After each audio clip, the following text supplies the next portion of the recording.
T'as dit Steinhardt? Sternhardt. C'est classe. J'adore. Tu changes de nom? Ah ouais, franchement. Steinhardt. Ah, c'est classe. Ça fait du Refoua Shelema 2. Chayalea Bativan Fortuné. Machlou Ben Bayar. Meir Ben Rachel. Sultana Bat Levana aussi. Sultana Bat Levana. Rachel Bat Smirka. Smirka. Ça s'arrête. Rachel. Natanissim Ben Rachel. Betor Shah Chole Israël. Veleilu Nishmat. Lion Aryeh Yehuda Ben Sultana. Avraham Ben Rachel. Tov. Yonatan Ben Rivka Refoua Shelema. Fils de Rabbi Nathan.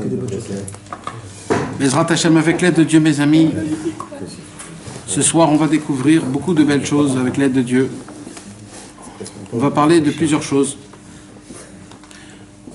On va continuer déjà à parler de ce qu'on avait expliqué bien profondément, bien avec... c'est quoi le cri? Pourquoi c'est important de crier?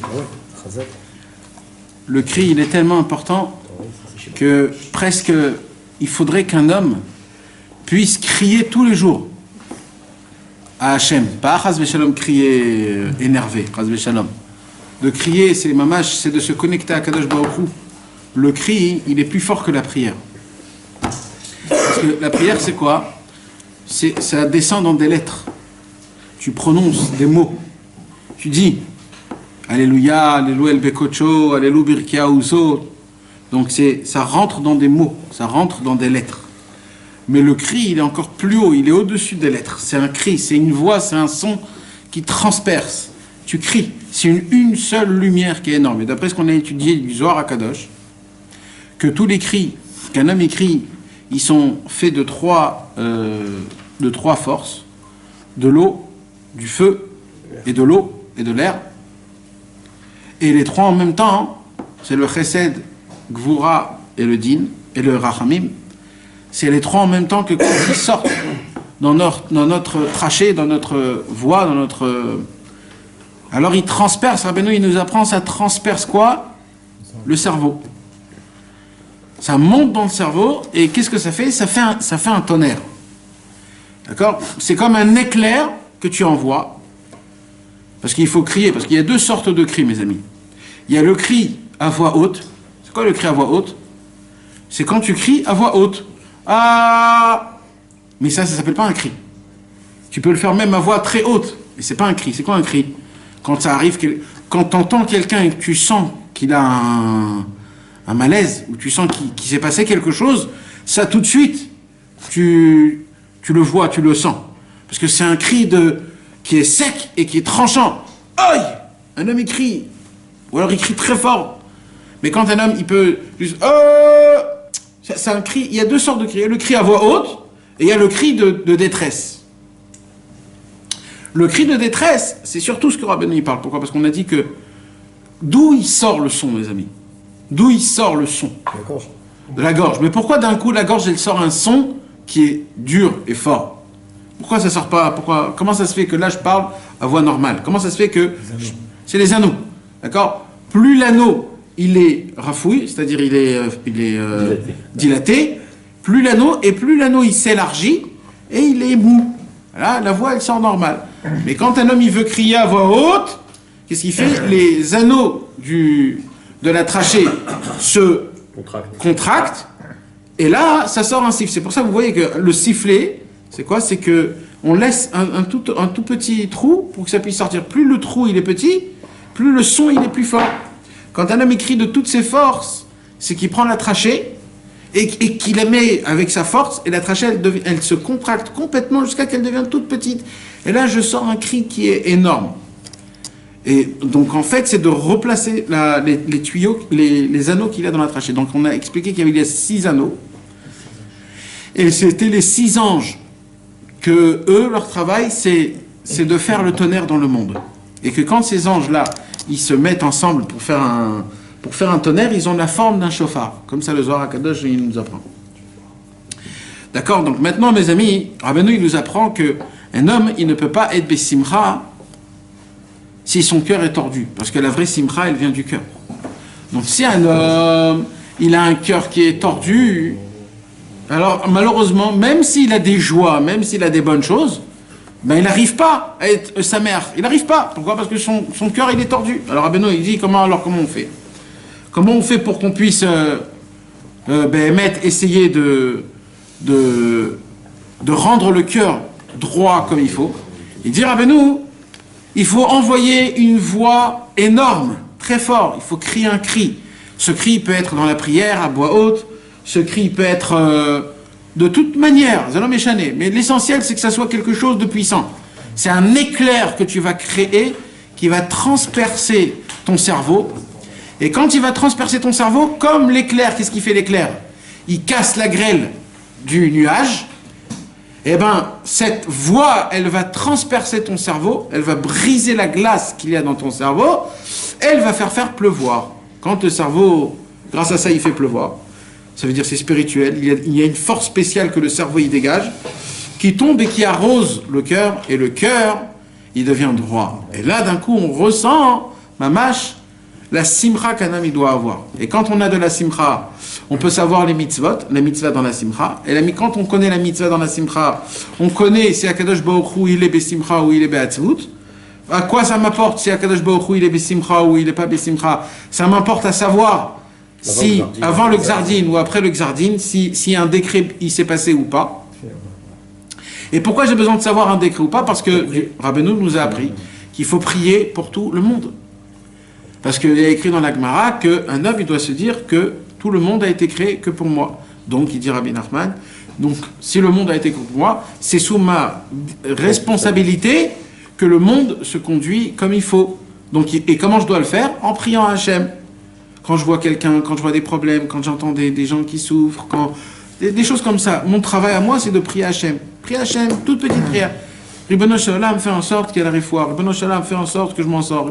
C'est tout, ça prend 10 secondes. Mais c'est ça qu'on nous demande de nous. Donc tout ce déroulement pour arriver à ça. Maintenant, Rabbi Nachman, il veut nous apprendre, comme mes amis, cette Torah, elle a été dévoilée à Rosh Hashanah. Donc Rabbeinu, il veut essayer de faire rentrer un petit inyan, du inyan de Rosh Hashanah. Et ce soir, on va parler du shofar. Le shofar de Rosh Hashanah. Vous savez, mes amis, le shofar de Rosh Hashanah, c'est quelque chose qui n'est pas compréhensible. Akadosh Baruch Hu nous demande de sonner du shofar dans une corne. C'est quoi ce truc-là? Encore à l'époque, dans le Chumash Bamidbar, Akadosh Baruch Hu nous dit que chaque arrêt et chaque départ, quand les Bnei Israël ils allaient dans le désert, c'était avec les trompettes et le shofar. Je comprends. Pourquoi? Parce qu'il faut maintenir le peuple. Rouven, Shimon, Lévi, je comprends. C'est comme dans une armée. Dans une armée, il y a les tambourins. Même dans la Torah, il y avait les tambourins. Quand on allait, on comprend. Mais là, on te parle qu'à Rosh Hashanah, parce qu'à l'époque encore, d'accord, à Rosh Hashanah, le premier du mois de Tishri, allez, on prend le shofar et on commence à sonner. C'est quoi ce inyan? Maintenant, on appelle cette fête, tellement elle est importante, l'inyan du shofar, la fête du shofar. Yom Teruah, le jour de la trompette. C'est quoi cette trompette? C'est quoi exactement? Pourquoi il faut sonner du shofar? Vous savez que nous, aujourd'hui, on n'a que le shofar, fait de la corne de bélier. D'accord? Mais vous savez qu'il y a plusieurs sortes de shofar. Il y a tous les Baalei Chaim, tous les animaux qui ont des cornes plus ou moins, il y a une possibilité de faire du shofar avec. Il y a des shofars avec des bêtes théorotes, je parle des bêtes pures. Donc il y a des shofars qui sont tout droits, comme un pic. Il y a des shofars du bélier où ça tourne, mais ça veut dire c'est une masse qui est très très très forte. Et à l'époque du Tanakh, à l'époque de la quand on était en Eretz Israël et que c'était un peu de Moshe Rabbeinu, il y avait chaque shofar, il avait son travail. Ça c'était pour ça, ça c'était pour ça, ça c'était pour ça. Et la corne du bélier, Aïl, ça c'était pour le shofar d'Afka de Rosh Hashanah. Et il fallait sonner 3 signes, 3 sons. Il fallait un son simple, un son triple et un son quadruple. Il fallait sonner un po, ta, ta, ta, ta, ta, ta, ta, ta, ta. Et ça faisait partie de la mitzvah de Rosh Hashanah. Et apparemment, on voit que dans la Gemara, je vais vous lire 2-3 petits passages dans la Gemara, comment la Gemara nous parle de l'importance du shofar. C'est pas juste tu prends le shofar et tu sonnes du shofar. Il y a toute une signification derrière le shofar qui se cache. Alors déjà dans la Gemara, mes amis, il y a une Gemara, dans la Gemara, dans Masechet Rosh Hashanah, Daf Tetzain Amud Aleph. La Gemara, elle dit comme ça. Omar Ebavou. Rabbi Abaou, il dit, La matokin be shofar shelaïl. Pourquoi on doit sonner le shofar, c'est-à-dire la trompette d'une corne d'un bélier? Omar Akadosh Baruch Hu. Akadosh Baruch Hu, il a dit, Tik'u lefanai be shofar she'alai. Kedei she'eskor lachem akedat Yitzchak ben Avraham. Uma'ale ani alechem ki lo akadatem atzmechem lefanai. Rabbi Avaou, il dit comme ça. Akadosh Baruch Hu a dit, pourquoi vous allez sonner du shofar? Pourquoi vous allez sonner d'une corne de bélier? Il dit parce que quand vous allez sonner d'une corne de bélier, moi ça va me rappeler comment Yitzhak il a été sacrifié. Et quand je veux me rappeler comment Yitzhak il va sacrifier, quand chacun de vous, vous allez sonner du shofar, ça c'est pour moi c'est comme si que vous tous vous êtes sous le sacrifice en train d'être sacrifié pour moi. Pourquoi? Parce que le son qui sort du shofar, c'est un son qui est tellement tranchant, c'est un son qui représente tellement quelque chose de puissant et de vérité que ça fait remonter tout de suite le rappel de ce que Avraham Avinu il a fait à Yitzhak. Et puis, ce que Rosh Hashanah, on dit que c'est le temps où Yitzhak Avinu il a été sacrifié, donc c'est mamash le temps et le moment pile poil de ce que ça s'est passé. C'est pour ça qu'Akadosh Baruch Hu il est énormément ébloui. Ça, c'est Rabbi Abaou. Omar Rabbi Yitzhak. Rabbi Yitzhak, lui, il dit quelque chose d'autre. La matokin de Rosh Hashanah. La matokin? C'est quoi cette question? Pourquoi il faut sonner du shofar? Rachmane Omar Tiku. C'est la Torah qui a dit Tiku, Bachodesh, Shofar, Bakisel Yom Chagenu, Kichok l'Israëlou. Et là, la marine, Rachmane Amra, Zichon 3. אלא למה תוקין ומרין, כשהם יושבים ותוקין ומרין, כשהם לומדים כדי לערבב השטן. Rabbi Yitzhak il dit non. Pourquoi on sonne du shofar? Alors il dit dans le son du shofar, on ne fait pas que juste sonner. Il y a aussi le son double et il y a aussi le son triple. En français, je ne sais pas si on a... En hébreu, chaque son, il a un nom. En français, je ne sais pas comment on peut dire... Yad, Kiash, Varim et Troa. D'accord? Donc dans Kiash, Varim et Troa, les trois... On apprend que ça vient de la Torah. Donc la question qui pose la question Rabbi Yitzhak, c'est pourquoi on fait 3 sons? Pourquoi on sonne 30 voix assis, 30 voix debout, 30 voix à la Chazara? Pourquoi tout ça? C'est quoi toutes ces choses-là? Là, il dit qu'aider l'arbev à Satan, c'est pour troubler, perturber le Satan. Pourquoi? Il dit parce que quand le Satan, il vient et qu'il entend, il dit Rashi, Shelo yastin, que chez Ishma Israël mechabevin et mitzvot mistatemin dvarav. Quand ils vont voir comment le Ham Israël, ils adorent les mitzvot, et dès le matin de Rosh Hashanah, ils se préparent, et ils font le shofar une fois debout, une fois assis, une fois pendant. La Torah nous a pas dit La Torah nous a dit, il faut sonner du shofar, 1, 2, 3, c'est tout. Et nous, on sonne 30 voix assis, 30 voix debout, 30 voix à la Chazara, après 30 voix ici. Tout ça, c'est pourquoi? C'est pour faire montrer. Akadosh Baruch Hu nous a demandé 1, et nous, on fait 100 voix. Et comme ça, et comme ça. Et là, le Satan, quand il entend une masse de sons et de voix, il ne peut pas supporter tout ça. Il panique, il ne sait plus ce qui se passe. Il s'attend. Rabbi Yitzhak, il dit, j'ai pas terminé, écoutez bien, il dit Rabbi Yitzhak, Kol shana shen tokin la bitrilata marain la besofa, maïtaï medelo yarbe va Satan. Il dit, c'est tellement important qu'une année où Chaz Veshalom, on ne sonne pas du shofar, eh ben on va hurler à la fin de l'année. C'est pour cela que c'est maintenant qu'il faut sonner du shofar pour enlever tous les problèmes qu'il y a dans tous les endroits. Rabbi Yehuda bar Nachman Beshem Resh Lakish, Kivan Shala Akadosh Baruch Hu Ledin V'Yoshev qui c'est la doune au moment où Akadosh Baruch Hu il se lève et il s'assoit dans le trône de la rigueur pour juger le monde, pour juger tout ce qu'il a à juger. Il s'assoit dans le trône du jugement, et là, comme il y a écrit, Mi loïra veifrad, qui ne peut pas trembler, ne peut pas avoir mort de peur. Et là, il dit, Resh Lakish, Kivan shetokim beshofar, ou lève ofer mitatadin et mitatarachamim, au moment où le peuple juif il commence à sonner du shofar, il se lève de son trône de la justice et il s'assoit sur la chaise de la pitié et de la miséricorde. Donc mes amis, on voit que là le shofar, c'est pas juste une cérémonie que la Torah nous a demandé de sonner du shofar sans savoir trop pourquoi. C'est que là le shofar, il a quelque chose d'énormément important, c'est-à-dire il a la puissance, le shofar, de pouvoir changer toute une situation. D'ailleurs, on voit dans la Gemara, dans les Mishnayot, Masechet Ta'anit, on voit que quand il y a des halachot, qu'est-ce qui se passe si Chas Veshalom il pleut pas en Eretz Israël? Alors il y a des moments spéciaux. Il y a un premier moment, il y a un deuxième moment, il y a un troisième moment. C'est des moments, parce que s'il pleut pas, il faut commencer à faire des choses. Alors au commencement, il y a un seul jeûne à faire.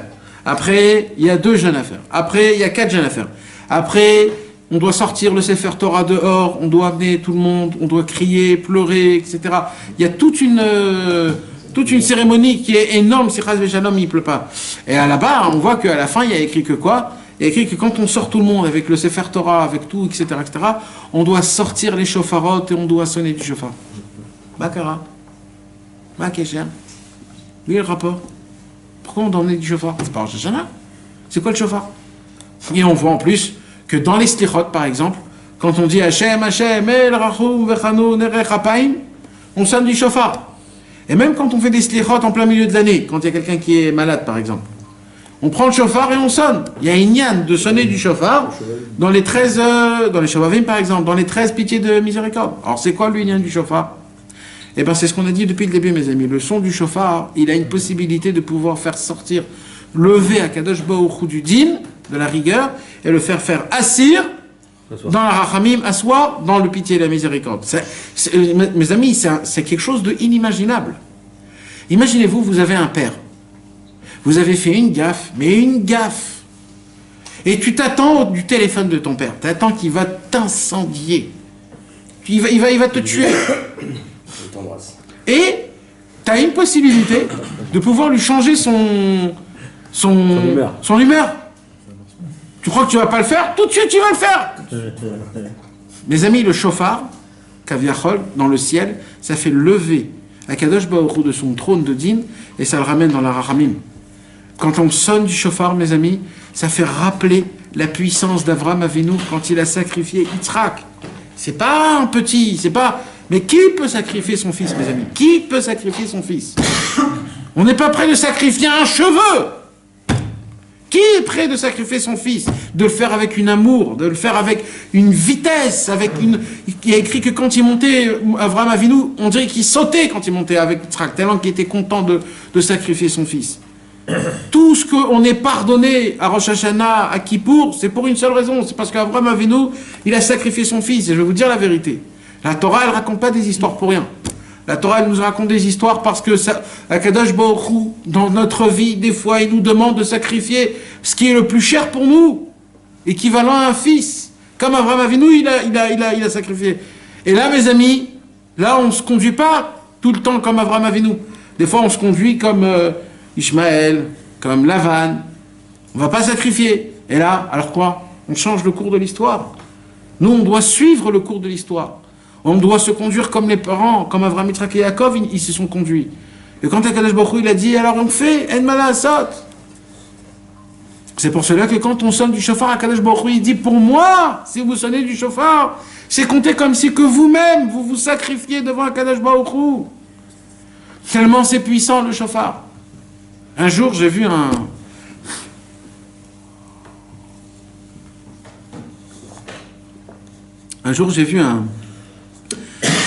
choveret, un petit feuillet, d'un très très très grand rave, un très très grand rave connu, un peu sec halacha. Il a écrit. J'ai vu ça, j'ai vu la coterette, le titre, et il m'a foudroyé le titre. Et lui, il a écrit un livre en entier, mes amis. Vous savez que quand Rosh Hashanah il tombe, le premier jour Shabbat, on ne sonne pas du shofar.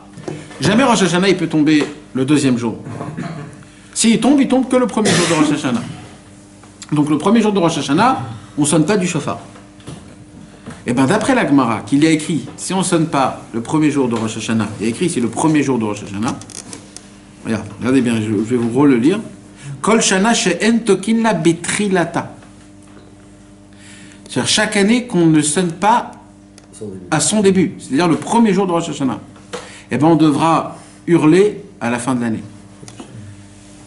Et mes amis, des fois, ça tombe que Rosh Hashanah, le premier jour de Rosh Hashanah, c'est Shabbat, donc on ne sonne pas du shofar. Et ce Rav, il a fait montrer comme quoi, Bémet, à chaque fois que Rosh Hashanah a tombé le premier jour de Rosh Hashanah, pendant cette année, combien il y a eu de problèmes et de tsarot. Et il a écrit tout un choveret en disant que même que ça, et ben quand même on fait le shofar même pendant Shabbat.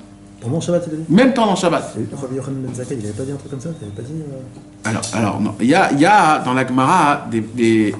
Pourquoi on ne sonne pas Shabbat? Pourquoi on ne sonne pas Shabbat? C'est pour une raison qui est simple. Non, après c'est devenu pour c'est pour le transporter. Que si Chas v'Shalom le shofar il est pas soul, ou alors tu as une question sur le shofar, de peur que la personne prenne le shofar et qu'il sort avec Shabbat pour le transporter d'un reshoot à un autre reshoot, alors il fait une avéra. Donc de base, ils ont dit, alors lui, il est venu, le Rav, il a dit, pour un petit rabanan, on va souffrir. Viens, on enlève. Rabbi Yochanan ben Zakkai? Non, le monsieur qui a écrit Donc c'est quelque chose de spécial. Et Mamash, il a écrit des choses... Et moi, ça m'est rentré dans ma tête. C'est quand même quelque chose. Peut-être il faudrait y réfléchir à ça.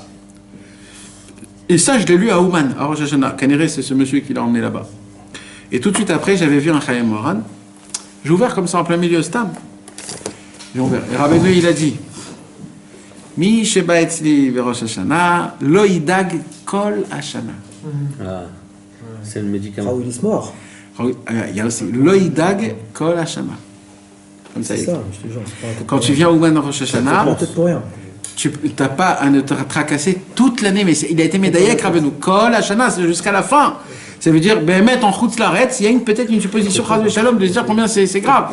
Mais imagine-toi, quand un homme, il a Ouman Rosh Hashanah, le tzaddik, il a une puissance de pouvoir adoucir tellement les dynimes de tout l'homme Israël, que grâce à ça, il enlève Chas v'Shalom toutes les mauvaises choses. Hein? Donc, mes amis, on voit que le Inyan du shofar, c'est pas stam, une cérémonie, c'est quelque chose qui se passe.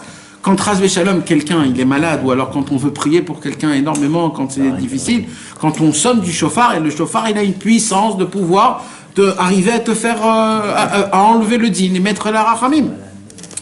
Ok, mes amis? Pourquoi tu fais le lien avec, dans Chaim Moran, t'as dit, Chaim Moran, c'était que tu ne pas d'Oeg pendant toute l'année. Comment tu fais le lien avec le chauffard? J'ai pas compris. Parce que lui, il a dit qu'à la fin de l'année, on devra hurler. Donc tu es d'Oeg toute l'année, qu'est-ce qui va se passer? Ah ben nous, il vient, il dit, celui qui était à moi en Hashanah, le Ida Kol Hashanah, il n'a pas besoin de se tracasser.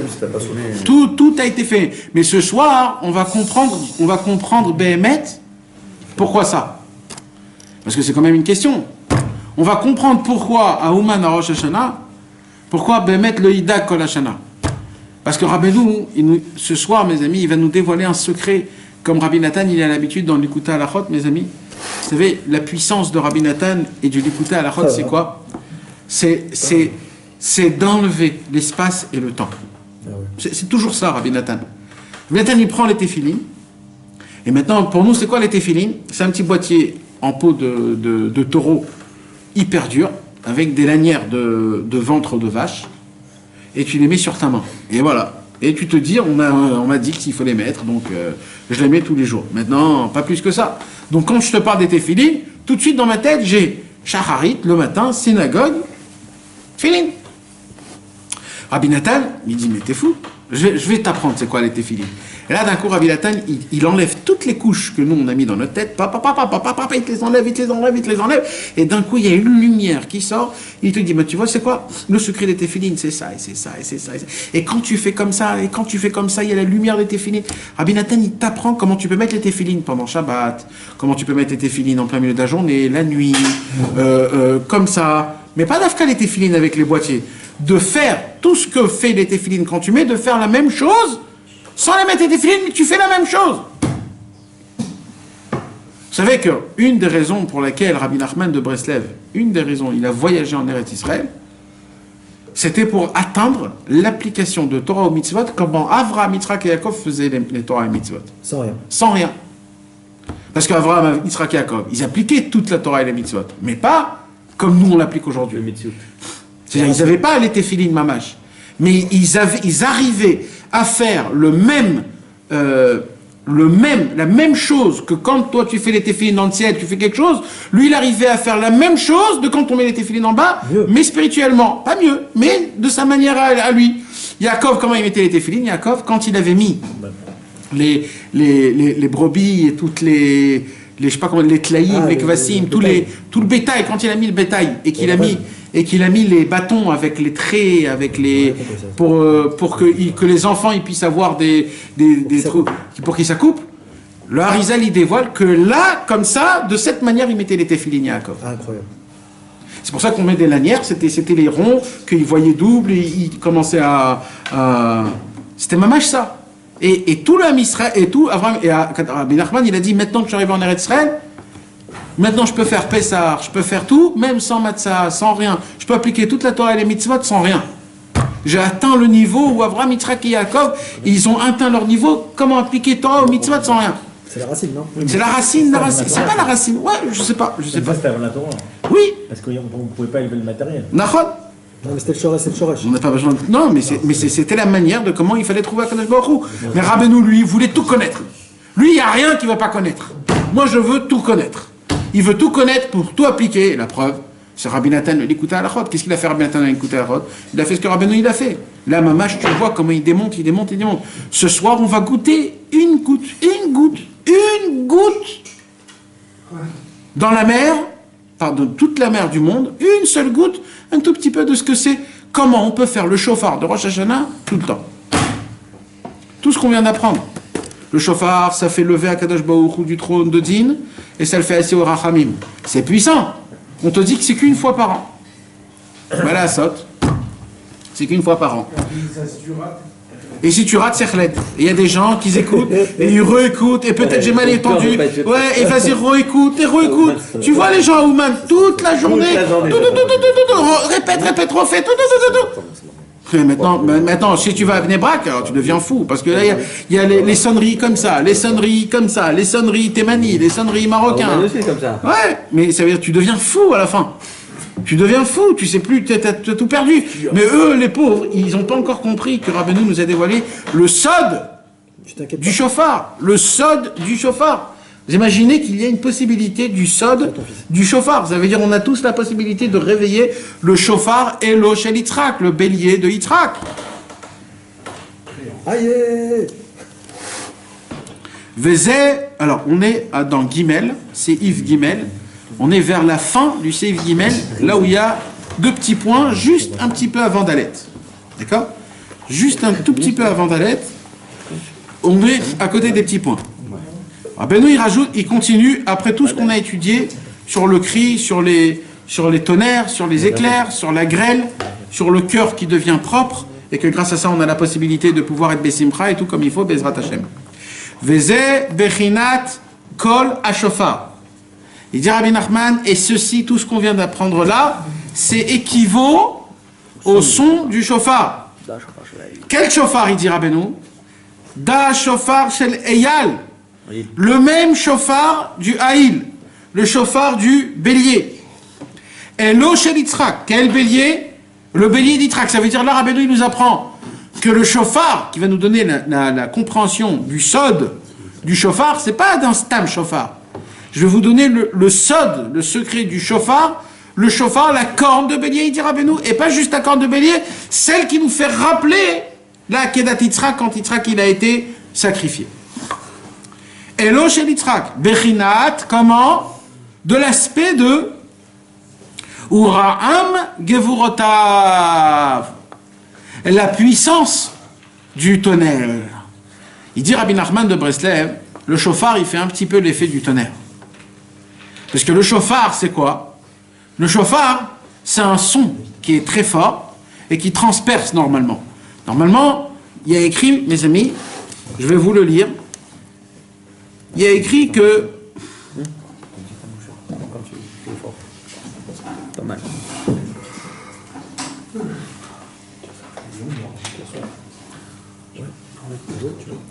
Shofar, Siman Harada Tamid. Le Malbim, il dit, sur les psaumes Télim Péalef, il dit le shofar, c'est toujours un son de peur, de effrayance. C'est quoi le shofar? Avant une guerre, quand il y a une guerre, alors qu'est-ce qui se passe? On sonne du shofar, et quand on sonne du shofar, c'est un signe pour le camp en face de se préparer d'une guerre, parce qu'il y aura un combat bientôt. Donc le shofar, c'est toujours une peur, c'est quelque chose qui te remet en place, tu as une effrayance qui est énorme. D'accord? Donc le shofar, normalement, le but du shofar, aujourd'hui, nous, quand on entend le shofar, il a un effet pour le ciel, mais il a un effet pour nous. C'est quoi l'effet? Hein? Attends. On va arriver. Donc c'est quoi l'effet du shofar? L'effet du shofar normal, c'est un effet que quand un homme il entend, il doit, dedans lui, se réveiller et avoir une crainte. C'est ça le shofar qui doit te faire. Le shofar, il doit rentrer en toi et percer en toi. Il doit te réveiller du sommeil, de l'endormiment de là où tu es. Alors il dit Rabbeinu, donc le shofar, c'est un mini tonnerre. Le tonnerre, on a dit, il a été fait pour quoi? Pour enlever tous les torduments du cœur, pour avoir peur de Hachem, pour craindre Dieu. Il dit Rabbeinu, quelque part, le shofar, il fait le même travail. Le shofar, quand tu l'entends, il doit te créer en toi une peur dans ton cœur, que dans cette peur-là, ça doit te réveiller et rendre ton cœur comme il faut. C'est pour ça que dans le mot shofar, mes amis, il y a le mot shaprou ma'asechem.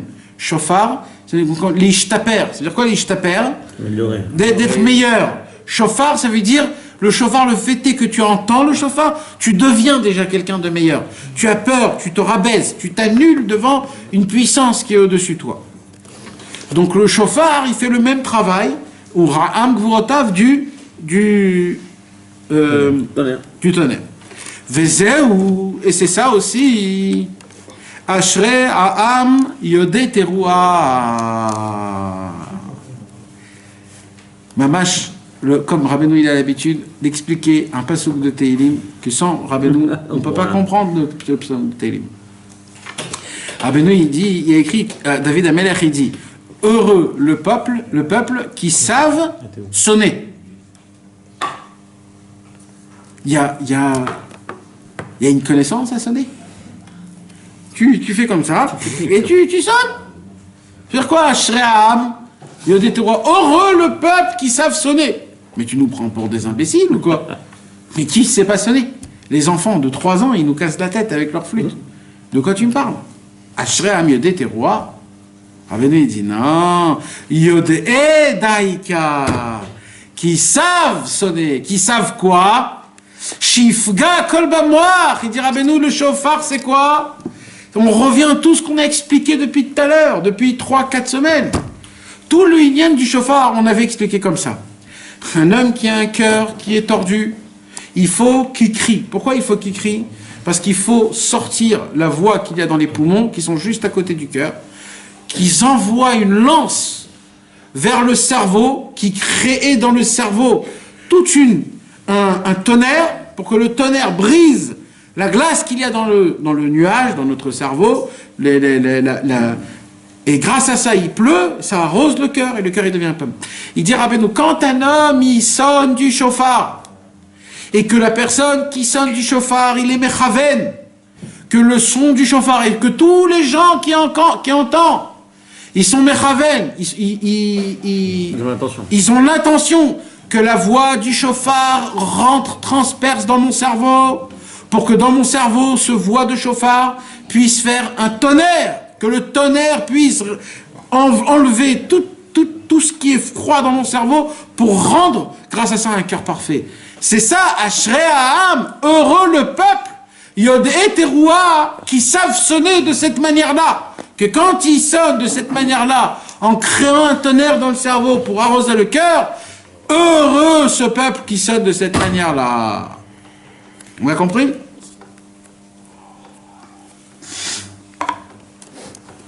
Shivga, Akol Bamoach, Bechinat Mitra, de l'aspect de, comme avec un nuage, que quand il y a un éclair, le tonnerre, il brise la glace dans le nuage, et grâce à ça, il pleut. Veillez Bechinat Rami, mais grâce à ça, on va créer le tonnerre. Donc tout le lien du tonnerre, mes amis, que Rabbeinu nous parle. C'est quoi le tonnerre, mes amis? Vous savez, j'ai ouvert un petit peu les Mefarshim. C'est quoi le tonnerre que Rabbeinu y parle? Ou même la Gemara. La Gemara, elle parle du tonnerre. On a déjà parlé de ça. On a pris le dougma, la référence du tonnerre, parce que le tonnerre, Béhémet, c'est quelque chose de flagrant. C'est un bruit énorme que quand tu l'entends, ça te transperce, ça te fait très peur. Mais en vérité, mes amis, et on a vu que pourquoi ça a été fait, les Réamim, les fachettes ça veut dire que les Réamim, c'est-à-dire les tonnerres, ils ont été faits pour que tu te rappelles que Kadosh Baruch Hu est là, il faut avoir peur, mon frère. Ne te crois pas que, on dit en hébreu, Mistovev Likmotavas. Comment s'appelle l'oiseau qui ouvre toutes ses... Un pan. On ressemble tous à des pans, nous. On marche comme ça avec tous nos plumes, et on marche comme si le monde nous appartient. Et comme si tout c'est normal, tout doit me revenir, c'est complètement faux. Nous, on doit marcher avec la tête baissée. Nous, on doit être des pigeons, nous. Les pigeons, quand ils nagent, ils sont comme ça, ils ont la tête baissée. On ne doit pas marcher comme un pan en se croyant comme si qu'on était... Alors maintenant, qu'est-ce qui se passe? Quand des fois, on marche comme des pans, Kadosh Baruch Hu, il nous fait faire un tonnerre. Et d'un coup, il a peur, il remet tous ses plumes, ils se remettent normal, il devient un normal. Réamim, c'est quoi? C'est tout ce qui te fait peur. C'est ça les réamim. Un tonnerre, c'est pas d'afka un tonnerre. C'est tout ce qui te fait peur. Chazve shalom, t'as d'un coup mal quelque part, et tu commences, ta tête, elle commence à tourner, oh là là, qu'est-ce que j'ai, va savoir, qu'est-ce qui se passe, ta. Et dans ta tête, ça tourne. Et le monsieur, il dit, ouh, qu'est-ce qui m'arrive là? Alors, Bémet, en vérité, il t'arrive rien. Mais là, Hachem, il t'a fait juste une bechina, un aspect de tonnerre. C'est quoi? C'est pour te rappeler la crainte de Dieu, mon frère. Dans ce monde-ci, on vient très vite et on part très vite. Et on s'habitue très vite au fait que tu n'es pas là. Chazve shalom. C'est comme ça, malheureusement. Et nous, on doit se rappeler de ça tout le temps. C'est ça le travail, c'est ça les réamim. Donc maintenant, le problème, c'est quoi? C'est que si un homme, il se croit que c'est un pan, Akadosh Baruch Hu va le mater, il va lui envoyer des tonnerres et des tonnerres et des tonnerres. Oh, range tes plumes. Tu te prends pour qui? Range tes plumes. Jusqu'à qu'on devient un dindon. Et tout le Inyan, c'est quoi, mes amis? C'est que malheureusement, quand on ne vit pas de cette manière-là, on a un problème. C'est pour cela, il dit Rabbeinu, avant de souffrir, créez le tonnerre déjà bien avant. C'est-à-dire la crainte de Dieu. Comment? Parce que, mes amis, la semaine prochaine, Bezrat Hashem, si Dieu il a de la pitié et qu'on puisse faire Bezrat Hashem un autre cours. Alors, Bezrat Hashem, la semaine prochaine, on va parler maintenant des mochin, on va parler du cerveau. Parce que c'est énormément, c'est toute une étude qui est énorme, qui est très très forte. Maintenant, qu'est-ce qui se passe? Il se passe quelque chose d'énorme. Et dit Rabbi Nachman, écoutez bien. Mi sheshomea tekiyat shofar, mi ish yarev echared. Un homme qui entend la sonnerie du chauffard. Que la personne qui sonne du chauffard, c'est un homme qui a de la crainte et il a de la peur. C'est un homme qui a de la hirat shamayim. Qu'est-ce qu'il dit Rabbeinu? Bevadai loïda kol hashana mireamim. Eh bien, un homme comme ça, toute l'année, il n'aura pas peur des tonnerres. Même s'il habite dans les montagnes ou alors à la mer. Vous savez qu'à la montagne et à la mer, les tonnerres, c'est des vrais. Parce que dans la ville, il y a des paratonnerres partout. Donc nous, on ne connaît pas, on n'entend pas le vrai tonnerre.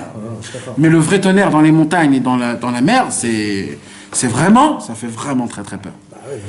Eh bien, imagine-toi, eh bien, imagine-toi, Rabbeinu, il te dit, un homme qui écoute la sonnerie du chauffard, eh bien, bien d'un homme qui a de la hirat shamayim, eh bien, toute l'année, il n'aura pas peur du tonnerre. Ça veut dire quoi, ça? J'ai jamais entendu une ségoula très importante pour pas avoir peur du tonnerre. Ah bon? Pour les enfants. Il aura le cœur droit. Alors mes amis, si d'après, regardez comment c'est beau, d'après notre explication, que c'est quoi le tonnerre? On a dit c'est quoi le tonnerre, mes Le amis? cœur droit. Redresser cœur. C'est-à-dire, pourquoi Hachem il envoie le tonnerre? Parce qu'on a un cœur tordu. Parce qu'on est un pan, parce qu'on est on est gras, on est là, on se croit. D'accord? Alors Akadosh Baruch Hu, il est obligé d'envoyer des réamim, maintenant des tonnerres. Maintenant on a dit c'est des tonnerres, mais c'est aussi des aspects des tonnerres. C'est-à-dire c'est aussi des fois des petites peurs, des petites angoisses, des petites... pourquoi ça m'arrive des trucs comme ça? Il dit Rabbeinu, si tu entends la sonnerie du chauffard d'un ish kacher, c'est quoi un ish kacher? C'est quelqu'un qui sait les kavanotes du chauffard, ce qu'on vient de dire. Que quoi? Que ce ish là, quand il sonne du chauffard, il est mechaven, et nous on est mechaven. Que la sonnerie du chauffard puisse rentrer dans le cerveau, pour que le cerveau se réchauffe et qu'il puisse pleuvoir et arroser le cœur. Et quand il arrose le cœur, mon cœur devient parfait. Et quand mon cœur devient parfait, j'ai plus besoin que Dieu m'envoie des tonnerres, puisque ça y est, j'ai rendu mon cœur comme il faut. Donc toute la base, la raison pour laquelle Dieu il m'envoie des tonnerres, c'est-à-dire des problèmes, c'est parce que mon cœur il est tordu. Mais au moment où j'arrange ce problème-là, dès la part, depuis le début à Rosh Hashanah, alors après toute l'année, j'aurai pas de problème d'être doeg et de ramim. Vous imaginez la ftara de Rabbeinu qui nous donne, Rabbeinu nous donne une possibilité qu'on n'a pas de problème ou d'angoisse ou de trucs si juste on entend le chauffard d'un ish yarev et chared, un homme qui a la possibilité de pouvoir faire les kavanotes que Rabbeinu nous donne ici, les kavanotes du chauffard. Il faut bien choisir. Il faut le choisir, il faut le choisir. Les deux. Ça rejoint la Torah 15, il dit qu'on doit se juger pour ne pas apporter peur. Nachon, ça aussi. D'accord, donc imaginez-vous comment c'est important. Mais encore une fois, mes amis. Encore une fois. C'est quoi tout le Inyan, là, maintenant? Tout le Inyan, le plus beau de tout ça, c'est quoi? C'est que si maintenant j'apprends ça, je me dis purée, il faut que j'attende jusqu'à Rosh Hashanah pour que ça se passe. Quand Rabbeinu il a dit Vezeh Bechinat Kol HaShofar au début, Rabbeinu il nous apprend quelque chose d'exceptionnel. Rabbeinu il nous dit si tu as raté ton Rosh Hashanah, ça veut dire que tu n'as pas entendu, t'as pas entendu la sonnerie ou des trucs comme ça. Il dit Rabbeinu ne t'inquiète pas, parce que Vezeh Bechinat Kol HaShofar. Il dit quand un homme il va dans la forêt et il va crier de la même kavana du chauffard, que son cri, son son il puisse monter, transpercer le cerveau, réchauffer et faire descendre de la pluie pour arroser le cœur. Il dit Rabbeinu, c'est mamash, le kol, la chauffard. Tu fais le même travail. C'est pas avec la corne de bélier, mais c'est tout pareil, il dit Rabbeinu, tout. Vezeh bechinat kol chauffard, da chauffard, shel ha'il, elo shel Yitzchak, bechinat veram gvurotav, il dit Rabbeinu. C'est-à-dire quand un homme il crie de ses forces, il crie à Hashem Yitbarach, comme c'est écrit dans les Tehillim. Vaïzaku el Adonai batzar lahem im tzukotem yotziem. Quand les Bnei Israël ils ont crié à Kadosh Baruch Hu est venu à leur aide. C'est un cri de secours. Et c'est un cri de secours, c'est un cri de comment ils ont crié quand ils étaient en Égypte en disant on n'en peut plus. Mais pas un cri. Il y a plusieurs cris, mes amis. Il y a le cri énervé. Il y a le cri où tu lui dis pourquoi tu fais tout ça à Hachem. C'est une plainte, c'est un cri d'une plainte. La majorité de nos cris, c'est des cris de plainte. C'est des cris de plainte. Au fond de nous, c'est une cri de plainte. Oh, j'en peux plus. C'est comme tu dis, j'en peux plus. De quoi j'en peux plus? Tu te plains. Mais c'est pas ce cri-là qu'il faut crier. Il faut crier un autre cri. Il y a deux autres cris. Il y a le cri de l'au secours. Au secours. Ah, au secours, au secours, au secours. Ça commence à être bien. Mais c'est pas le top.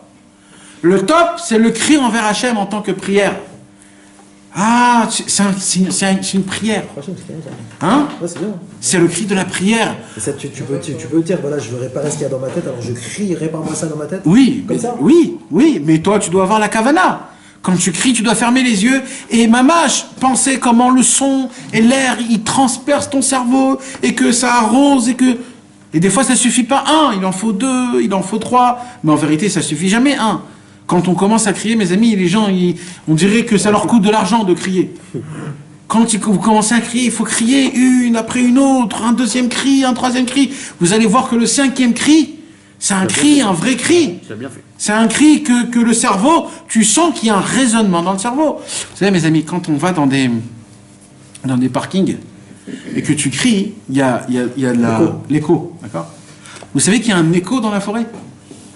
Dans la forêt, il y a une autre sorte d'espèce d'écho, d'accord?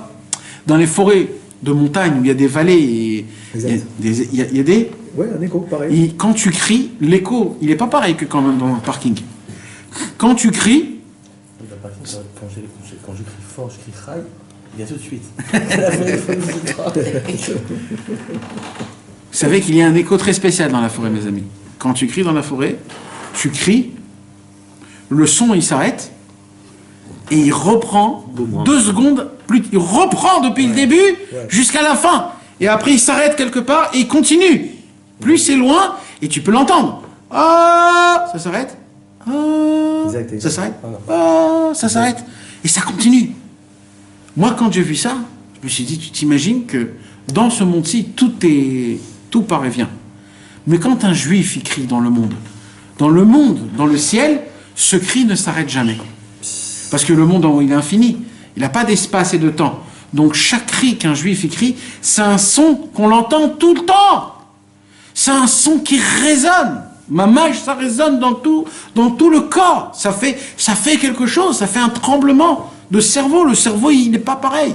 C'est pas possible, mes amis, qu'on puisse se lever le matin et commencer une journée sans avoir crié à Hashem Yitbarach, en disant Ribono Shel Olam, on est là. Alors c'est vrai que c'est difficile à Ranana de crier, sinon ils vont t'amener la police. Mais Il y a une orangerie. C'est nos femmes surtout d'abord. Il y a une orangerie à 5 minutes. oui, c'est vrai. Et en plus, c'est juste à côté où Rabbi Israël il était à la truc là-bas. Et c'est le Kfar Nachman là-bas. Et c'est. Non, c'est de l'autre côté. C'est aussi là-bas. Non, Kfar Nachman, elle va jusqu'au Kfar Nachman. Kfar Nachman. Non, c'est le tour. Non, mais Elle va jusqu'à, elle est très grande. Il t'a parlé de son chauda. Elle est très Il a grande. Pardes là-bas. Mais je vous Non, ah oui.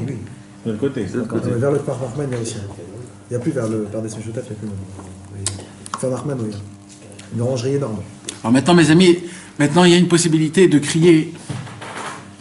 Moi, mon père, à l'époque, il m'avait appris en France. Il n'y a personne. En France, tu peux pas crier. Même dans la forêt, tu peux pas crier en France. Parce que même à la forêt, il t'amène les flics. Et il va savoir ce qui se passe dans... Déjà, les forêts là-bas, ils sont bizarres. Ah, il parlait du bois, peut-être. J'ai ça. Pareil. Alors mon père, quand on était tout petit, quand j'étais tout petit, mon père, il m'avait appris une façon de pouvoir crier de toutes tes forces. De toutes tes forces, crier. C'était comment? Dans le mikvé. Ouais. On allait dans le mikvé, tous les matins, on allait à Julien-Lacroix, on se trempait là-bas, et quand on était sous l'eau, ouah, comme un lion, et t'es obligé de crier de toute force pour pas qu'il y ait de l'eau qui rentre. T'es obligé de faire sortir une puissance de... Et ça, je peux vous dire, mes amis, que le cri sous le mikvé, Magnifique. ça résonne dans le ciel. Mais alors Il l'a là, fait, Jonathan, mais tout le monde l'écoute, tout le monde regarde après. ça fait rien. Le mec, il ressort. Sachez, mes amis, La femme qui était morte de rire, ils m'entendent. sachez,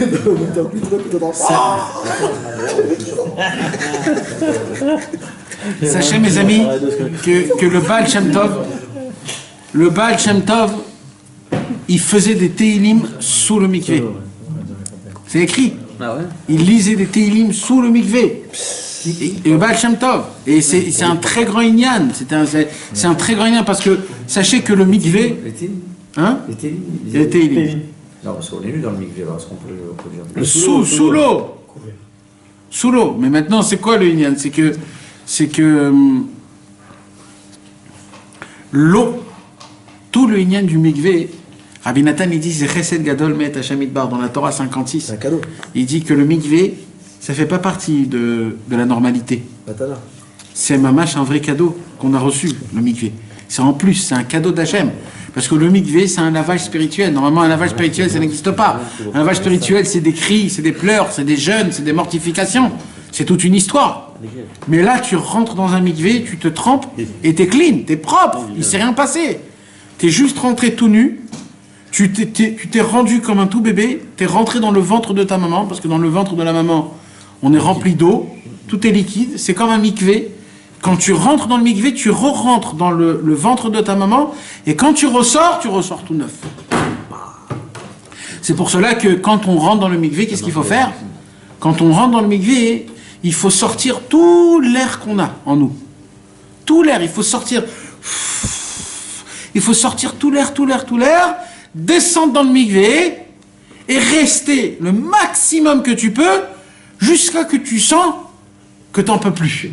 Qu'est-ce qui se passe quand tu sens que tu n'en peux plus? Alors Rabbeinu il dit, tu n'as plus d'air, tu sens que tu vas mourir. Et là, il y a un aspect où la Neshama, elle veut commencer à remonter, et quand tu remontes du mikvé, et tu reçois une nouvelle Neshama, et tu as un nouveau souffle, une nouvelle Neshama, et t'es tout neuf. Comme un bébé quand il sort du ventre de sa maman. Ça a besoin dans le livre de la Neshama. Ah bon? Ouais. Mais il n'y a pas une Torah de Rabbeinu qui dit que quand l'air qui est juste au-dessus, quand tu remontes, c'est comme le souffle qui souffle, qui Je sais pas. plane. Je sais pas. Tu parles d'Afka du mikvé là-bas avec le souffle. Ah bon? Exactement ce que tu as dit. Tu vois, je l'ai pas vu. D'ailleurs, Plus la même. donc, vous voyez comment c'est quelque chose. Ça veut dire le Inyan du mikvé, c'est pas Stam. Maintenant, pourquoi c'est aussi important? Rabbi Nathan, il a expliqué dans l'Écoute à la Chot, mamash, beaucoup de belles choses sur le mikvé. Comme quoi, déjà, l'eau, c'est la première création matérielle qu'il y a dans le monde. C'est l'eau. La première création. Hein? Ça n'a pas été créé. On a le chlore avec. Non, l'eau, elle n'a jamais existé. Les poils. Avant, il n'y a rien qui n'a existé. On ne dit pas il a créé l'eau. Il dit la séparation Non, d'eau, il a créé le Yuli, il a créé le Ilait, il a créé la première matière. Cette première matière, il a créé 4 choses. L'eau, le feu, l'air et la terre. Dieu a créé l'eau, le feu, l'air et la terre. C'est que les 4 choses que Dieu il a créées, mamash. C'est pas dans Bereshit, ça va.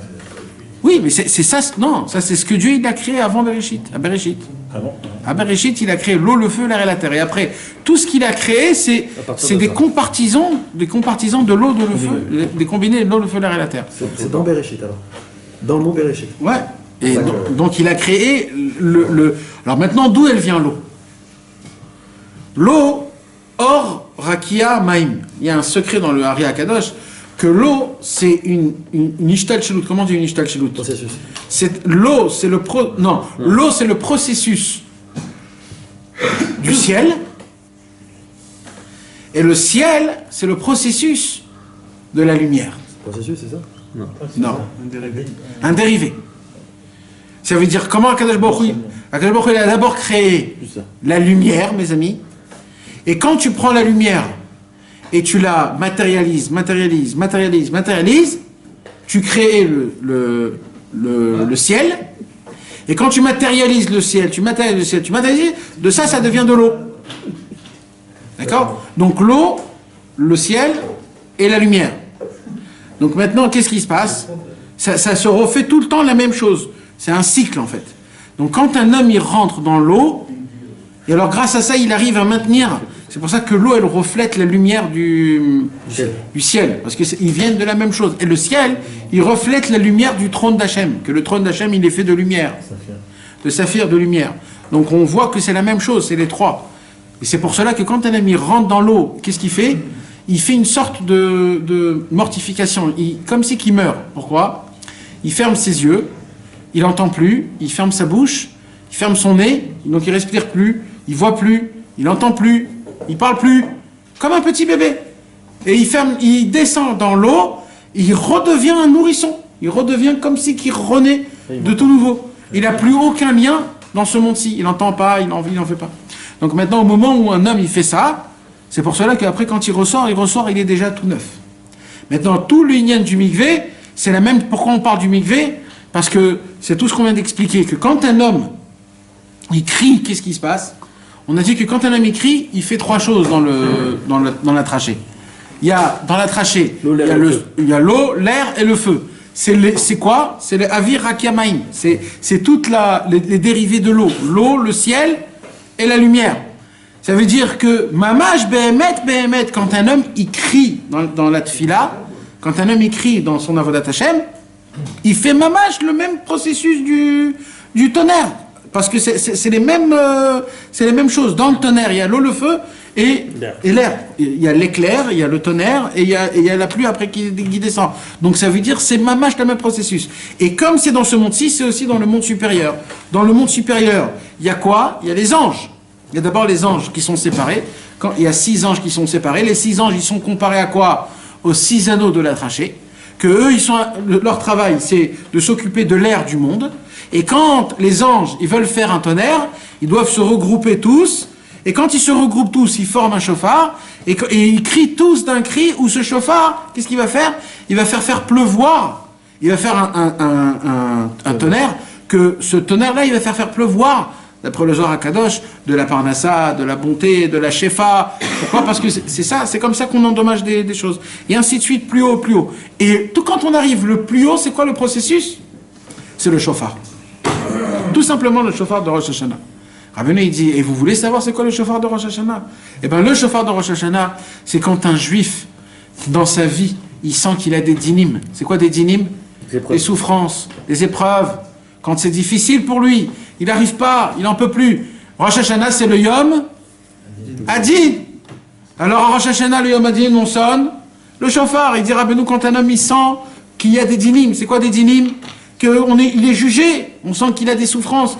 Alors il dit, comme le Yom Hadid, on sonne du shofar, quand toi aussi tu as des dinim, quand tu as des souffrances et des rigueurs, crie Hachem, sonne du shofar. Quand tu vas sonner du shofar, tu sais ce que tu vas faire? Il dit Rabbeinu, tu vas réveiller le shofar d'en haut, le shofar de Yitzhak. Tu vas aligner les six anges qui vont créer un tonnerre. Tu vas faire vraiment des vrais tonnerres. Et grâce à ça, en bas, tu vas ramener, tu vas rendre ton cœur à la perfection. Et c'est pour cela, il dit Rabbeinu, que c'est tellement important et tellement d'une simplicité de pouvoir ramener le cœur d'une manière qui soit propre et qui soit bon. Et tout ça, c'est une histoire de Hirat Shamayim. Tout ça, c'est une histoire de Hirat Shamayim. Tout le problème, notre problème essentiel, c'est parce qu'on n'a pas de Hirat Shamayim. Et Akadosh Baruch Hu, il est obligé de nous amener dans tous ces chemins-là. Des chemins juste pour une seule raison, parce qu'on a la tête qui est trop élevée, on a la tête qui est trop grande, malheureusement. Et ça c'est un vrai problème. Ça change quelque chose qu'on fasse la nuit ou le jour? De quoi? Le cri. Non. Aucun événement. D'ailleurs, mes amis, je vais vous dire une petite histoire. J'ai un ami à moi, il m'a raconté, hier soir, ou avant-hier, il est allé dans une tombe de Shimon, il était à la tombe de Shimon. Il était là-bas et il a crié très très très très fort. Il a crié. Et dès qu'il a crié, il y a eu un tonnerre. Tonnerre. Ça fait peur là-bas. Mais tu t'imagines quand tu cries qu'il y a un tonnerre, Mamash, il n'y a pas plus flagrant que d'appliquer comme ça la Torah de Rabbeinu. C'est-à-dire, Mamash, il a créé le vrai tonnerre. Moi, Eni Safek baiser. C'est Mamash comme ça. Vous savez que quand on a étudié cette Torah Ouman, il y a 2 ou 3 ans, pendant toute la nuit des 2 nuits de Rosh Hashanah. Et c'est Rosh Hashanah, le shofar, on a parlé du cri, etc., etc. Et on avait terminé, on a commencé la Torah à peu près vers 10h30.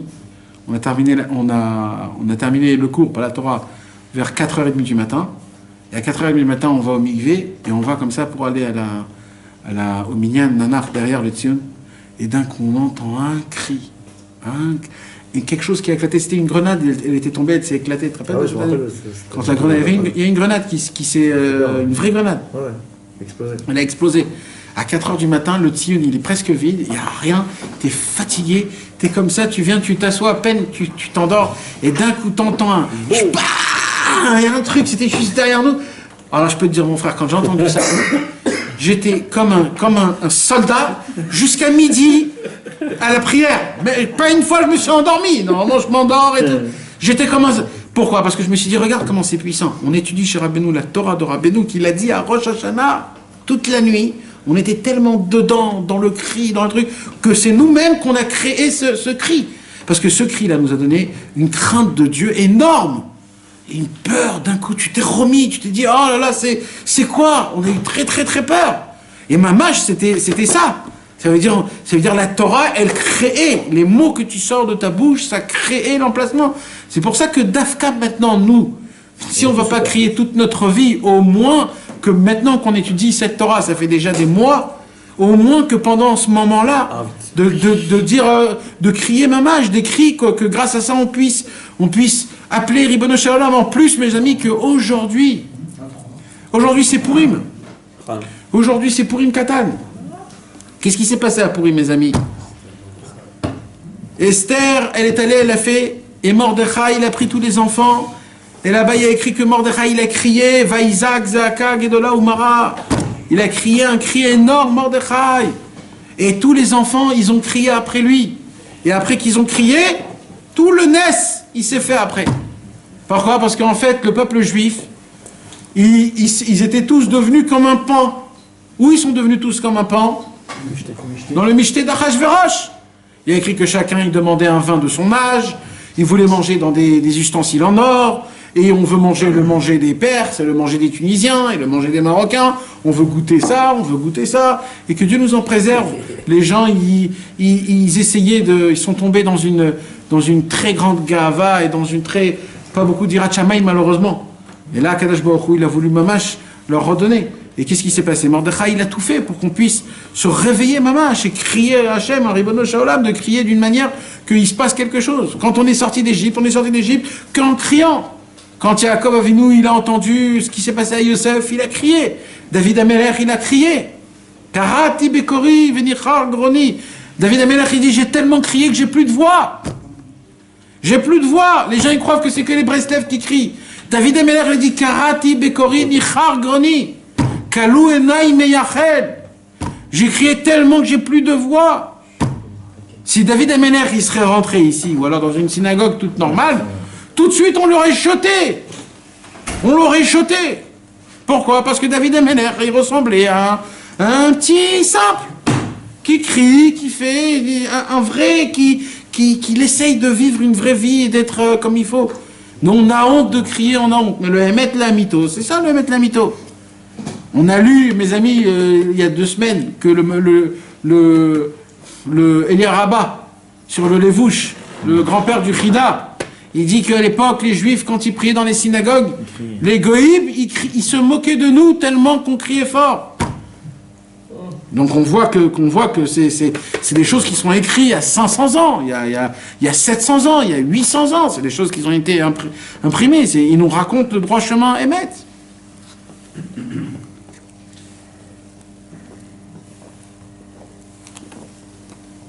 Donc, d'après Rabbeinu, Mi sheshomea tekiyat shofar, mi sharev echared, bevadai le ida kol hashana mirei amim. Un homme qui entend la sonnerie du chauffard d'un homme qui a de la crainte, alors c'est sûr qu'il n'aura pas peur des tonnerres toute l'année. Pourquoi? Parce que tout le tonnerre, il est venu pour redresser le cœur. Mais quand tu as entendu la sonnerie du chauffard d'un homme, il t'a déjà redressé le cœur pour toute l'année. Donc après, il n'y a plus besoin de tonnerre pour te redresser. On parle même du tonnerre, on parle des... Alors, la Gemara, elle dit c'est le tonnerre. La toute simplicité, la Gemara, elle pose la question, pourquoi il fait le tonnerre? Pourquoi? Tout, on comprend, mais le tonnerre, il nous amène quelque part, il nous avance quelque part. Il est fait pourquoi le tonnerre? Ben, la Gemara, elle dit tout simplement, la seule raison pour laquelle le tonnerre a été créé, Pour la flippaille. c'est juste pour que tu flippes. Pour que tu aies peur. Pour que ton cœur se redresse. Pour que tu comprennes qu'il y a une puissance en haut qui est infinie. Alors Rabbeinu, il dit que le tonnerre, c'est pas juste, c'est aussi le tonnerre, mais c'est toutes les choses qui te font peur. Un truc, t'as entendu un truc, c'est aussi des petits tonnerres. Alors Rabbeinu, il dit pourquoi ça se passe ça? Il te dit Rabbeinu, parce que tu crois trop que t'es patron partout. Baisse la tête. Alors il dit Rabbeinu, le problème c'est que ton cœur, parce que tu n'arrives pas à comprendre. Alors il dit Rabbeinu, donc si le problème est dans le cœur, crée-le toi le tonnerre, n'attends pas qu'il arrive. Crie. Quand tu cries, tu crées le tonnerre. Et quand tu crées le tonnerre, grâce à ça, ça pleut, et il y a tout ce qu'il faut. Maintenant Rabbeinu, il le fait montrer ça dans Passouk, et Moshe Katouv, Bekolot ubrakim alem nigleta, ou vekol shofar alem ofata, shebekol shofar ofi alem mikolot ubrakim. Il y a écrit, mes amis, que quand Akadosh Baruch Hu, il s'est dévoilé sur le mont Sinaï, il y a écrit Bekolot ubrakim alem nigleta. Quand tu t'es dévoilé avec des voix et des éclairs. Et là-bas, il continue avec des sons de chauffard, tu t'es dévoilé. Donc là, il y a mamash un lien entre le chauffard et le tonnerre. Mamash. C'est pas un Rabbeinu, il nous a fait faire montrer comment même ça, c'est écrit dans la Torah. Que le chauffard, c'est tout l'union du tonnerre. Et c'est quoi le tonnerre? C'est tout l'union de la voix. Bekolot ou brakim. C'est-à-dire avec la voix, tu fais le son du chauffard, et c'est en fait ce qui s'est passé au pied du Sinaï. Qu'est-ce qui s'est passé au pied du Sinaï? Il n'y avait pas que les sons du chauffard. Il y avait tout l'homme Israël qui ont fait. Ah, ils ont tous crié comme Aouman. Mais Kolot ou Brakim, Nigleta. On a tous crié. On a créé le tonnerre. On a fait le tonnerre. Il y a eu une Yirat Shamayim de grand. C'est pour ça que c'est tellement important aussi de, quand on est à Ouman et qu'on crie, ou alors quand dans une synagogue Breslev et quand on crie, de dire tout de suite après le cri, Naaseh Venishma. Parce que quand on dit après, c'est le Mamaj de Har Sinaï, c'est le Mahamad du Har Sinaï. Maintenant, mes amis, j'ai lu une question. On va rajouter. J'ai lu une... Shabbat, si Shabbat on crie, est-ce que Shabbat on crie? Très belle question. Tu cries, toi. Je sais pas, je saurais pas te dire. En tout cas, on ne soupire pas. Il peut y avoir le tonnerre. Top. Alors maintenant, mes amis, j'ai une grande question. Il y a une question. Dans ta prière, oui, mais pas sinon tu cries pas. Mais quand on est là, qu'on crie, Tu cries dans ta prière. Ouais. Ouais. Tu cries pas. Pourquoi pas? Quand on fait Oman, on crie pas. Ah, Nachon, Shabbat Imilizok. Shabbat Imilizok. Bah voilà, c'est écrit, mais fourrache. Ça veut dire quoi? Shabbat, on crie pas. Pourquoi tu nous as pas dit? Alors peut-être il y a un autre cri, parce qu'il y a le cri de détresse. Dans la prière. Non, parce qu'on a expliqué tout à l'heure qu'il y a plusieurs sortes de cris. D'accord? Il y a le cri de la plainte. C'est un cri quand tu te plains. Il n'est pas venu pour rien, toi. Oui, non, mais Bichla, le cri de la plainte, il n'est pas bon. Après, il y a le cri de énervement. Aussi, il n'est pas bon. Après, il y a le cri de au secours. Ça commence. Et vu qu'on ne fait pas le chauffard, on fait pas le chauffard En Rosh Hashanah. alors tu pourrais dire aussi que tu cries pas comme ça. Mais si c'est un cri si c'est un cri de père à fils, qu'il a, Comme le lasso, tu vas le dire. comme le, Comme le lasso. c'est quoi le lasso? Avec Hachem Tov, il attendait Yom Kippour, c'est vrai qu'il a du lasso. Il a fait du lasso pour Hachem. Tu vas crier pour Hachem. Un truc comme ça, ouais. Peut-être que ça, oui. Bon, je sais pas te dire. Shabbat Imilizok. Parce que beaucoup de oi, tu vois, Non, le oi, il est interdit, Shabbat. dans la prière ou des. Interdit. Il n'y a pas de oi Shabbat. C'est quand c'est long. Alors, juste, mes amis, juste un tout dernier, une question des Chassidés Breslev de Pologne. Les Chassidés de Breslev de Pologne, ils ont tous écrit un livre. Ce livre, il s'appelle Mekor Chorma. Donc, ce livre, Mekor Chorma, aujourd'hui, c'est très difficile à l'avoir, parce qu'à cause de la Shoah, il a été... Donc, il en reste 2 ou 3, peut-être. Maintenant, dans ce livre-là, dans le Mekor Chorma, ils posent une question. Ils étudiaient le Likutei Moharan, en Pologne. Ils étudiaient comme nous on fait, mais tous les jours, pas une fois par semaine. Ils étudiaient une Torah par mois, par 2 mois, ça dépend, ouais. Et tous les soirs, ils se réunissaient tous, et ils étudiaient tous ensemble, et ils parlaient de la Torah. Toutes les questions, ils les notaient dans un cahier, et dès qu'ils avaient des réponses, ils les renotaient, et de ça, ils faisaient un petit feuillet. Et il y a eu comme ça plusieurs Torotes. Pas tous, mais il y a eu plusieurs Torotes. Comme ça, ils ont fait pendant une 20aine d'années. Et quand ils ont étudié notre Torah... Ouais. Non, ben, je le ressens. Alors maintenant, ils ont posé une question. Écoutez la question, mes amis, qu'il y a écrit. לכאורה צריך להבין קישור העניינים בזה דבתחילה מבואר בדבריו הקדושים שכל שאיפתנו ומגמתנו צריך להיות לכך לזכות לרעמים והוא... Il pose d'abord une question, il dit comme ça. Écoutez bien, mes amis, la question. Depuis le début, Rabbeinu nous a parlé que quoi? Que tout le cri, il est fait pourquoi? Pour créer le tonnerre dans mon cerveau, faire pleuvoir et arroser mon cœur. Donc, Rabbeinu nous apprend à créer le tonnerre, Nahon. Et nous, tout ce qu'on cherche, c'est de créer le tonnerre. Quand on sonne du chauffard, on veut créer le tonnerre. Quand il y a le tonnerre en lui-même, c'est pour avoir de la Yirat Shamayim. Si Rabbeinu, tout dans cette Torah, il veut nous emmener à créer le tonnerre, comment ici il dit, quand un homme qui entend le chauffard, il n'aura pas peur du tonnerre? Mais nous, ce qu'on veut, c'est de créer ce tonnerre. Comment Rabbeinu il vient, il dit ici, maintenant que je t'ai dit ça, je vais te dire, pour pas avoir peur du tonnerre, entends la sonnerie du chauffard à Rosh Hashanah. Mais Rabbeinu, tu nous as appris que nous-mêmes on doit le faire le tonnerre. On ne cherche pas de se barrer du tonnerre, il est bien le tonnerre. Le tonnerre, il me donne de la crainte. Le tonnerre, il me fait faire peur. Oui, La raison, c'était pour réparer le cœur. Oui, mais là, en fait, quand tu entends une sonnerie du chauffard, là, il te dit, tu n'auras plus peur du... Tu n'auras plus besoin de réparer le cœur. Ouais, mais... Du tonnerre extérieur. Alors, Oui, encore plus. mais quand même, ça veut dire quand même. Non, mais de toutes sortes de tonnerres. De toutes les sortes du tonnerre.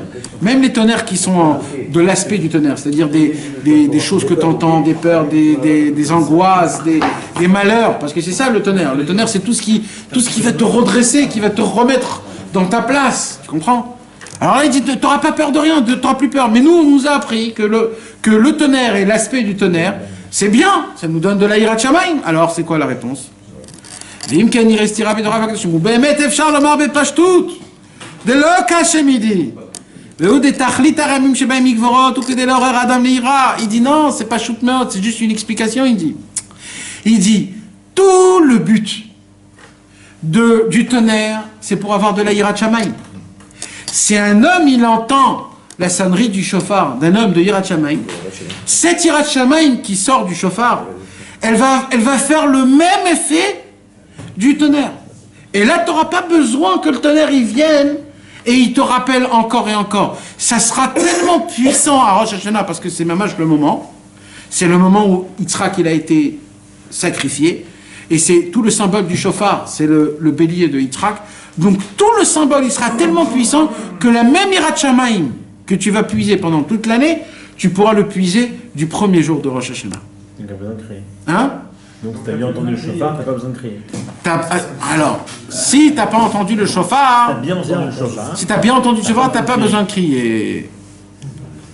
Eh oui. Eh oui. Non. Ça va être présent dans l'esprit toute l'année. En vérité, ouais. Mais il faut le trouver, le Ishiare Vecharet, mon frère. Ça leur fait plaisir.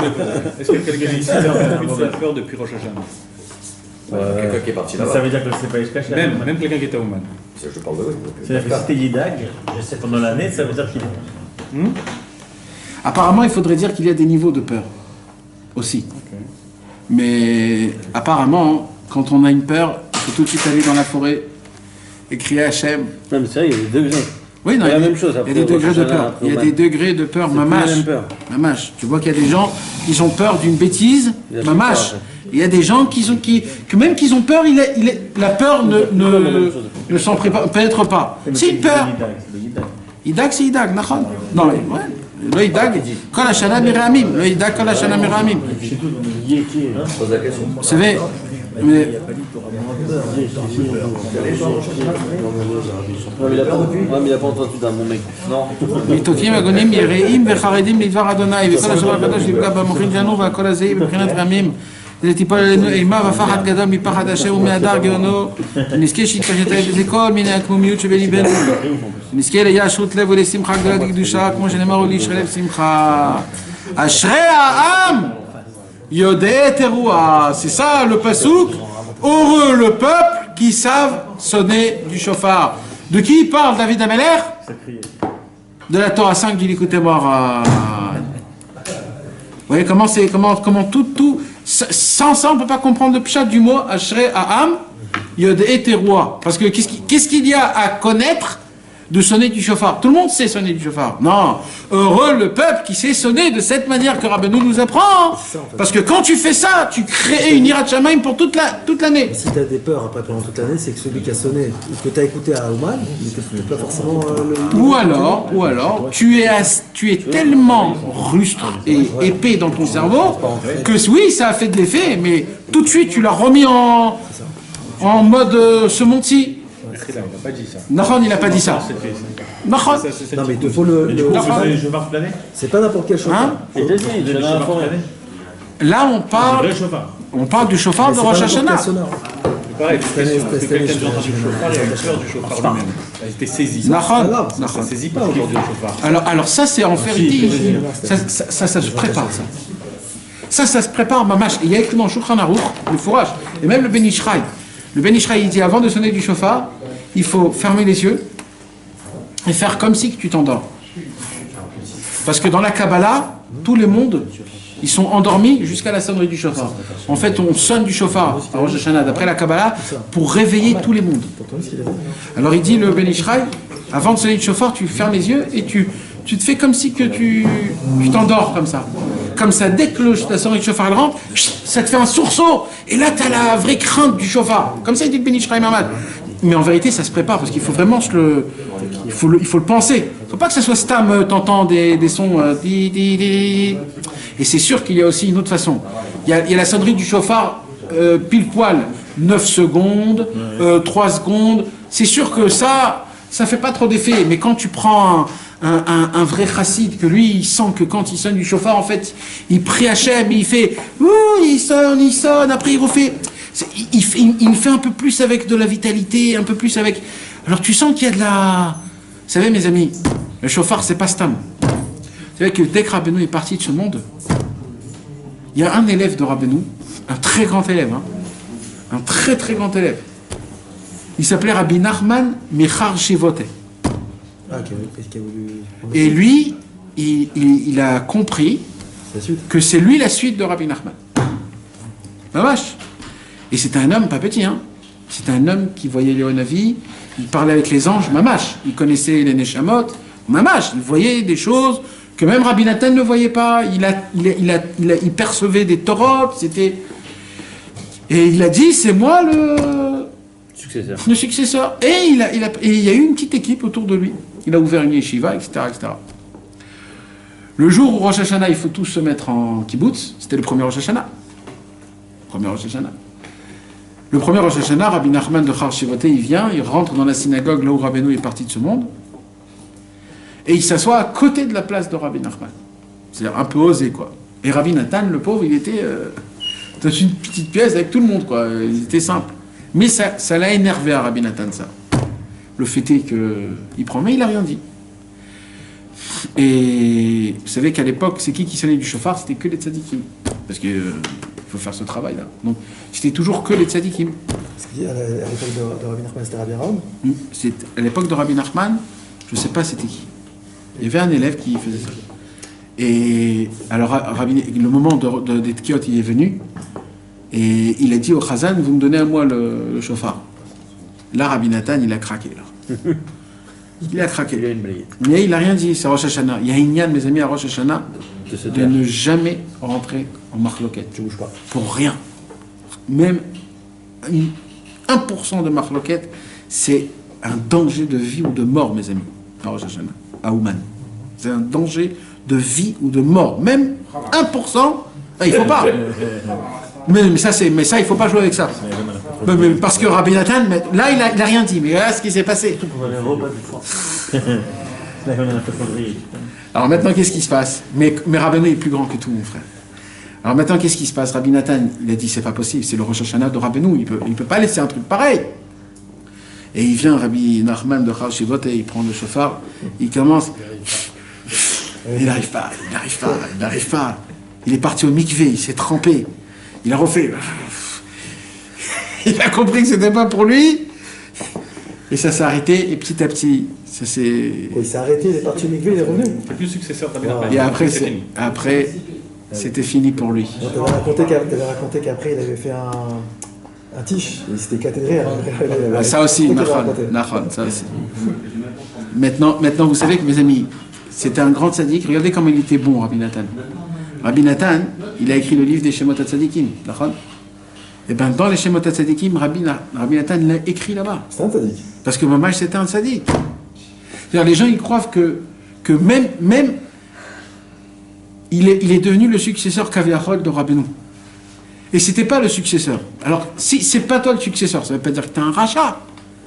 Mais c'est pas en fonction de la tzidkout qu'on peut être des successeurs. Personne n'est successeur de Rabbeinu.